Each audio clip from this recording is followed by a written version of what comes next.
प्रत्येक वेळेस भाजी काय बनवायची हा प्रश्न पडतोच. तर आज मी तुम्हाला झणझणीत, चमचमीत, ढाबा स्टाईल आणि बनवायला तर एकदम सोपी अशी शेवची भाजी दाखवणार आहे. ही भाजी मोठे तर काय, अगदी लहान मुलेसुद्धा आवडीने खातात. कमीत कमी साहित्यात पण काहीतरी चटपटीत खायचं मन झालं तर तुम्ही या शेवच्या भाजीचा बेत नक्की कराच. चला तर मग पाहूया शेवची भाजी कशी बनवायची. शेवची भाजी बनवण्यासाठी आपण एक वाटण तयार करून घेऊ. त्यासाठी काय साहित्य लागतं ते पहा. इथे मी 2 छोट्या आकाराचे कांदे बारीक उभे पातळ कापून घेतलेले आहेत. हे 2 छोट्या आकाराचे टोमॅटो उभ्या आकारात कापून घेतलेले आहेत. हा थोडासा कढीपत्ता, 7 ते 8 लसणाच्या पाकळ्या आणि हे अर्धी वाटी सुकं खोबरं आहे. आता हे सर्व आपण भाजून घेऊ. हे पहा, इथे मी कढई गरम करत ठेवलेली आहे. सर्वप्रथम आपण खोबरं भाजून घ्यायचं. हे पहा, खोबरं यात मी टाकते आणि भाजताना यात थोडंसं तेल टाकते. अगदी थोडंसंच टाकायचं आणि तांबूस रंग येईपर्यंत हे खोबरं भाजून घ्यायचं. हे पहा, खोबरं भाजून झालेलं आहे आणि खोबऱ्याचा रंग बदललेला आहे. आता हे आपण काढून घेऊ. हे पहा, खोबरं मी ह्या ताटलीत काढून घेतलं. आता याच कढईत मी हा कांदा भाजून घेते. कांदा भाजताना सुद्धा थोडंसं तेल टाकते. कांदा अगदी डार्क रंग येईपर्यंत भाजून घ्यायचा. हे पहा, कांद्याला डार्क रंग आलेला आहे. आता याच्यातच आपण हे टोमॅटो टाकायचं आणि भाजून घ्यायचं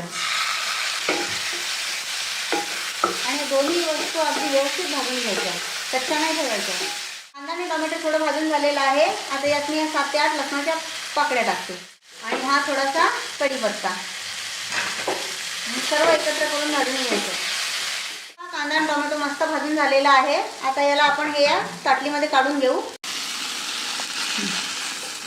आणि हे थोडा वेळ थंड करत ठेवू. हे वाटण मी पूर्ण गार झाल्यावरच वाटणार आहे. हे पहा, इथे मी वाटण वाटून घेत आहे आणि सर्वप्रथम मी हे खोबरं वाटून घेते. हे पहा, खोबऱ्याचा एकदम चुरा झालेला आहे. आता यात आपण हे राहिलेलं वाटण आहे ते सुद्धा वाटून घेऊ. हे वाटण वाटताना मी पाण्याचा अजिबात वापर करणार नाहीये. हे पहा, वाटण वाटून झालेलं आहे. आता आपण भाजी बनवायला सुरुवात करू. चला आता भाजी बनवायला सुरुवात करूया. सगळ्यात पहिले मी या कढईमध्ये हे तेल गरम करत ठेवलेलं आहे. तेल गरम झालेलं आहे. आता यात मी थोडेसे जिरे टाकते. हे पहा, जिरं फुललं आहे. आता यात आपण ही मोहरी टाकूया.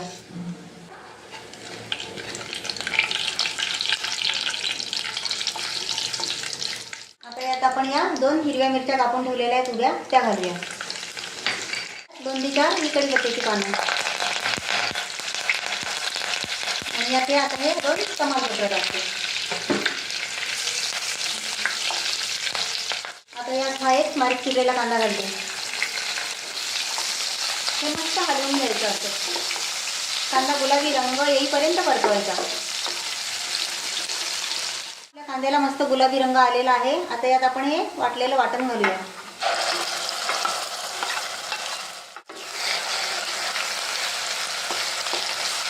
आणि असं थोडंसं परतून घ्यायचं. आता लगेचच आपण याच्यामध्ये ही 1 चमचा हळद घालूया, 2 चमचे धणा पावडर आणि हे लाल तिखट घालूया.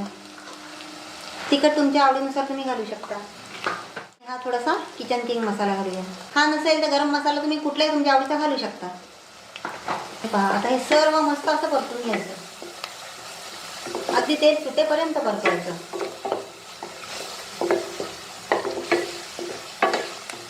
ते कच्चं नाही राहून द्यायचं. हे पहा, आपल्या वाटणाला मस्त तेल सुटलेलं आहे. आता यात हा थोडासा कांदा लसूण मसाला घालत आहे. तुम्हाला जर ढाब्यासारखी चव हवी असेल तर हा तुम्ही मसाला नक्की टाका.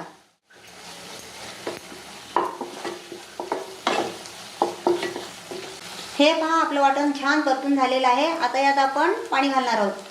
हे पाणी मी अगदी कडकडीत गरम केलेलं आहे. यात कोमट पाणी किंवा असं थंड पाणी नाही घालायचं. पाणी अगदी एकदम कडकडीत गरम करून घ्यायचं. हे पहा, आता हे मी मस्त असं हलवून घेत आहे. आता या पाण्याला आपण मस्त उकळी काढून घेऊया. सर्वात शेवटी आपण यात ते चवीपुरता मीठ घालणार आहोत. आता हे आपण एकदम खळखळीत उकळून घ्यायचं आहे. हे पहा, आपला शेवेचा रस्सा बनवून तयार झालेला आहे आणि तुम्ही पाहू शकता याला कशी मस्त तरी आलेली आहे. हे पहा, आपला रस्सा तयार झालेला आहे. आता यात शेव कधी टाकायची, यात लगेच शेव टाकायची नाही. जेव्हा तुम्हाला खायचं असेल त्याच्या 5 मिनिटं आधी शेव टाकायची आणि त्याच्यावर हा रस्सा ओतायचा. म्हणजे शेवेचा लगदा नाही होत, जशी आहे तशीच राहते. तुम्ही पाहू शकता हा रस्सा किती छान दिसत आहे. बघताच तोंडाला पाणी सुटत आहे.